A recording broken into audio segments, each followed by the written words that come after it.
ఓం సాయిరామ్ శ్రీమాత్రే నమః. అమ్మ బిడ్డలందరికీ నమస్కారం ఫ్రెండ్స్. ఎలా ఉన్నారండి?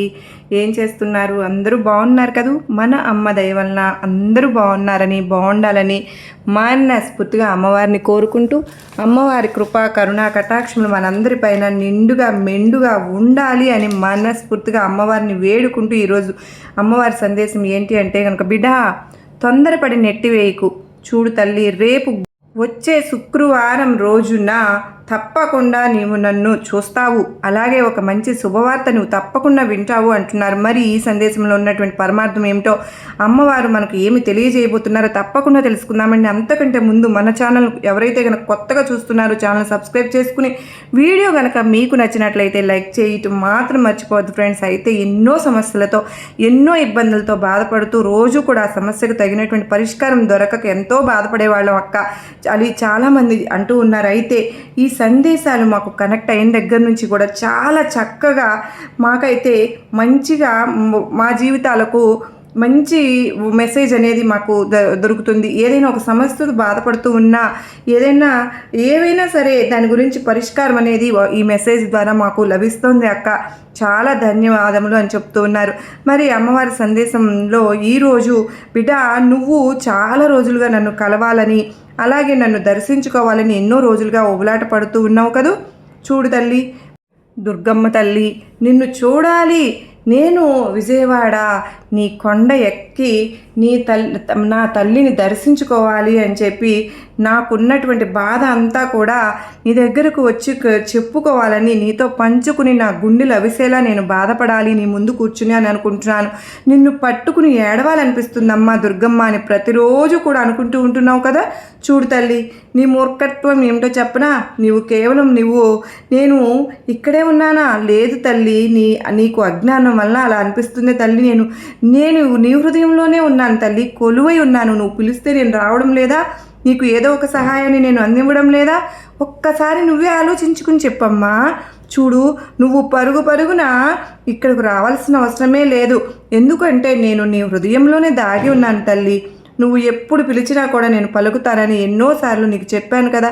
అయినా కూడా నువ్వు అర్థం చేసుకోలేకపోతున్నావు తల్లి. దుర్గమ్మ ఇలానే చెప్తావు, అమ్మ దుర్గమ్మ ఇలానే మాటలు చెప్తుంది, అలాగే అని ఏమీ కూడా అమలు పరచడం లేదు అని నీ మనసులో అపోహలను, అపనమ్మకాన్ని పెంచుకుంటూ ఉన్నావు. చూడు తల్లి, నేను ఎప్పుడైనా సరే కానీ నువ్వు పిలిస్తే రాగలను. అది ఎంత దూరంలో ఉన్నా సరే తప్పకుండా వస్తాను. నా భక్తులు నన్ను పిలిస్తే వారు అంటే ఎప్పుడు వారు నిన్ను పిలుస్తారా అని నేను ఎదురు చూస్తూ ముందు వాలిపోవాలని నేను కూడా ఎదురు చూస్తుంటాను. నీకు కష్టంగా ఉండి, బాధగా ఉండి, అలాగే అధైర్యంగా ఉండి, దుర్గమ్మ నేను ఈ పనిని నేను చేయలేకపోతున్నాను, నా ద్వారా ఏదో ఒక విధంగా ఈ పనిని పూర్తి చేయించు తల్లి అని నువ్వు ఒక్క మాట, ఒక బాధ్యత నాకు అప్పగించి చూడు. నీ పనిని నేను సవ్యంగా ప్రవర్తించకపోతే అప్పుడు అడుగు. నీవు అసలు ఏ పని కూడా మొదలు పెట్టకుండా అసలు ఆ పని జరుగుతుందో లేదో అనుకుంటూ నీకే అపనమ్మకంగా నువ్వు ఆ పని మొదలుపెట్టినప్పుడు ఎలా చేస్తావు? ఆ పనులు విజయాన్ని ఎప్పుడు సాధిస్తావు?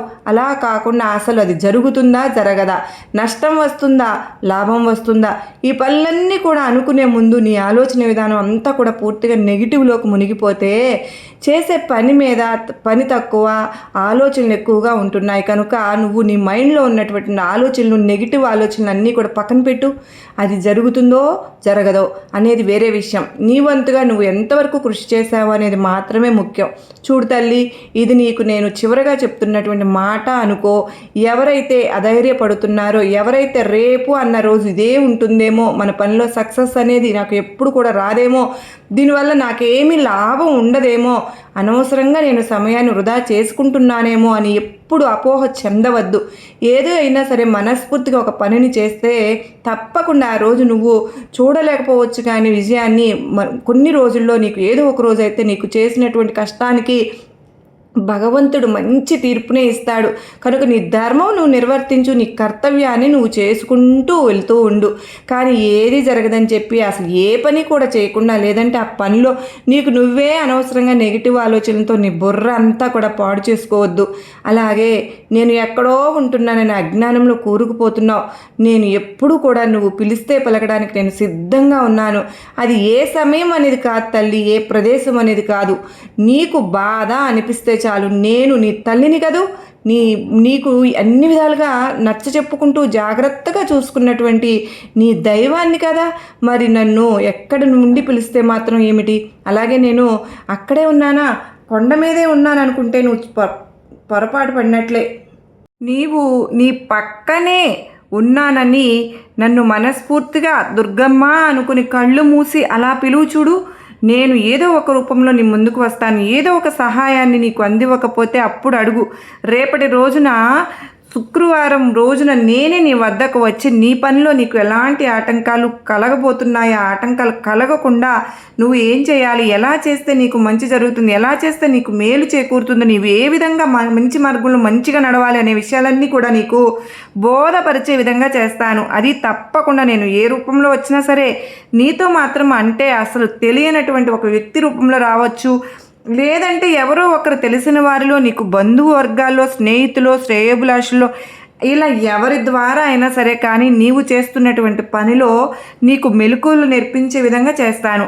అది నీకు ఎంతవరకు అంటే ఆ పని నీకు ఎంతవరకు న్యాయంగా ఉంటుంది, అందులో నువ్వు ఏ విజయాన్ని సాధించాలి, ఆ పనిని నువ్వు ఎలా మొదలు పెట్టాలి, ఎలా చేయాలి, ఇవన్నీ కూడా నీకు పూర్తిగా తెలియపరుస్తాను. నీలో ఉన్నటువంటి అధైర్యాన్ని అంతా తీసి పారవేస్తాను. చూడు, నన్ను నమ్ముకున్న వారిని నేను ఎప్పుడు కూడా అన్యాయం చేయను. నా బిడ్డలు ఎక్కడ ఉన్నా సరే నేను రెక్కలు కట్టుకుని వాలిపోతాను. నా బిడ్డలను, నా భక్తులను ఎప్పుడు కూడా నా దరికి చేర్చుకుంటాను.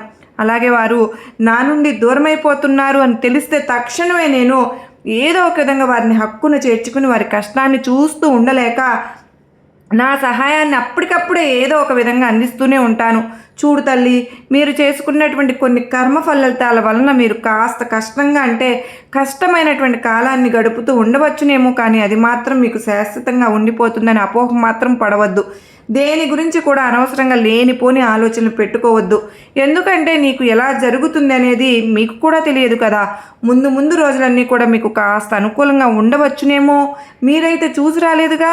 కనుక మీ మనసులను నిర్మలంగా ఉంచుకుని మంచి ఆలోచనలతో మంచి పనులు చేసుకుంటూ ఆ పనిలో తప్పకుండా విజయం సాధించాలి. అదే ధ్యేయంతో పరుగులు పెట్టండి.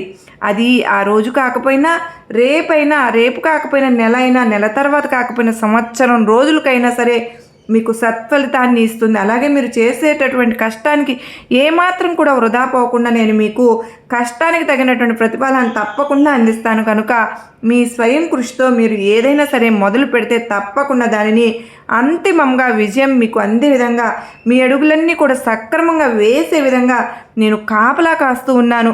వచ్చే శుక్రవారం రోజున నాకు ఎంతో ఇష్టమైనటువంటి నైవేద్యాన్ని సమర్పించి నా ముందు కాసేపు నీ మనసులో ఉన్నటువంటి బాధనంతా కూడా నివేదించి ప్రశాంతంగా కాసేపు భక్తి గీతాలను ఆలకిస్తూ రోజును ప్రారంభించు. తప్పకుండా నీకు నా సహాయం ఏదో ఒక రూపంలో అందించే తీరుతాను తల్లి.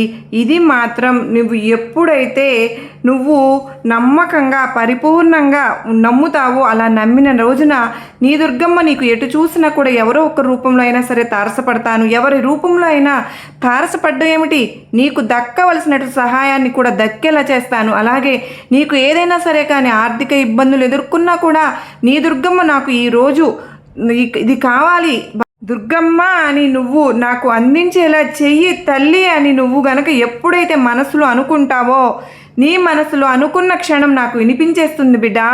అప్పుడే నేను ఏదో ఒక విధంగా రేపటి కంటే ముందుగానే నీకు సహాయాన్ని అందించడంలో పరుగులు పెడుతూ ఉంటాను. కానీ ఇవన్నీ కూడా నీకు తెలియదుగా. నేను నీకంటే ఎక్కువగా మీకు కావలసినటువంటి ప్రతి అవసరాన్ని కూడా తీర్చడానికి ఎంతగా తప్పించిపోతానో మీకు కూడా తెలియదు. కానీ చివరికి మాత్రం మీరు దుర్గమ్మ కేవలం ఎప్పుడు ఇలా నాకు సహాయాన్ని అందిస్తుందో నాకే తెలియడం లేదు.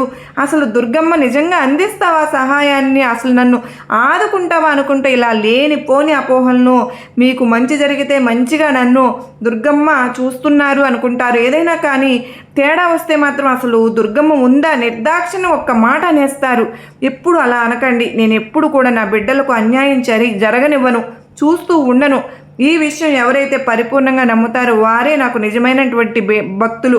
సంతోషంగా ఉండు తల్లి, నీకు నా ఆశీర్వాదములు ఇస్తున్నాను బిడ్డ అని దుర్గమ్మ తల్లి అత్యద్భుతమైనటువంటి సందేశాన్ని అందించారు కదా ఫ్రెండ్స్. ఈ సందేశం మీ అందరికీ కూడా నచ్చింది కదూ, నమ్మకంగా ధైర్యాన్ని కలిగించింది కదూ. నచ్చింది అని అనుకుంటున్నాను. నచ్చినట్లయితే మరికొంతమందికి షేర్ చేయండి. అలాగే మరో చక్కని అమ్మవారి సందేశంతో మరలా మీ ముందుంటాను. అంతవరకు మీరందరూ కూడా సుఖంగా, సంతోషంగా, ఆరోగ్యంగా, అష్టైశ్వర్యాలతో ఉండాలని మనస్ఫూర్తిగా అమ్మవారిని వేడుకుంటూ అందరికీ నమస్కారం అండి. ఓం సాయిరాం, శ్రీమాత్రే నమః. సర్వే జనా సుఖినో భవంతు.